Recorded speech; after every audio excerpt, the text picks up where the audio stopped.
Thanks, Kurt. I don't know if you said I was a senior citizen or a senior senator, but both, you know, so it's good to be with you.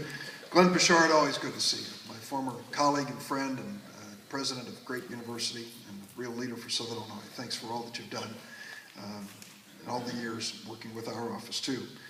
Carl Maple, where are you, Carl? Carl's sitting here, representing Congressman Jerry Costello. Is it Brandy Strawn? Yeah. Brandy's with him. Congressman Costello couldn't be here today, but I know he would join in congratulating everyone who was involved in this effort.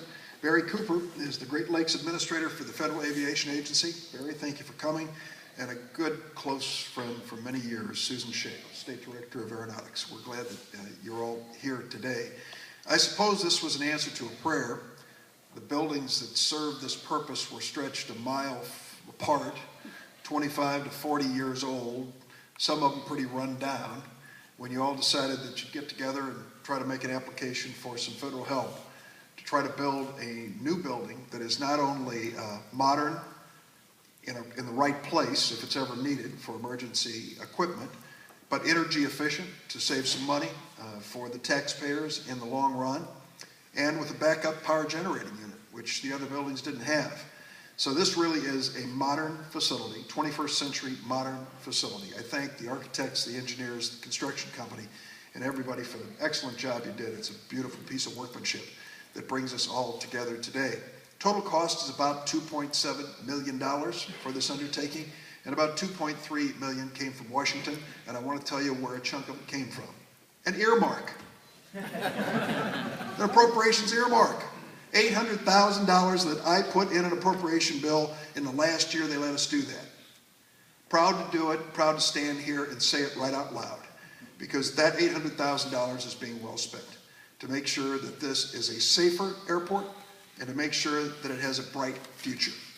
There's some people who don't like earmarks. I'm not one of them. Congressman Costello and I, working for downstate Illinois, know that if we want to bring federal dollars home, we have to fight for them and drag them in here. And we did it here. Can't do it so much anymore because there's some different prevailing political thought. I won't get into that debate, other than to tell you, I could stand up at any crowd, any place in the state or anywhere and defend $800,000 for this facility and what it's going to mean for the future of this airport. For SIU, your Department of Aviation has been well known. Glenn, I don't know when it started, but it's been a while. You know, I guess the Wright brothers came through here, set it up, took off. But it's a great facility that trains men and women to serve us in aeronautics all across the United States of America. And for many of us who have used this airport time and time again, we're just grateful to have well-managed, good, strong effort by a lot of people. 120 workers were involved in building this. 120 men and women came to work and drew a paycheck, a good paycheck, right here in the United States of America. No apologies for that. There are about 180 or 90 who work at the airport.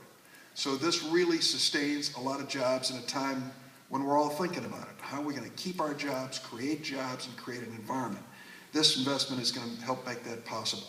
So that the airport's firefighting, rescue, and snow removal, I said, it's kind of funny to say snow removal today, isn't it?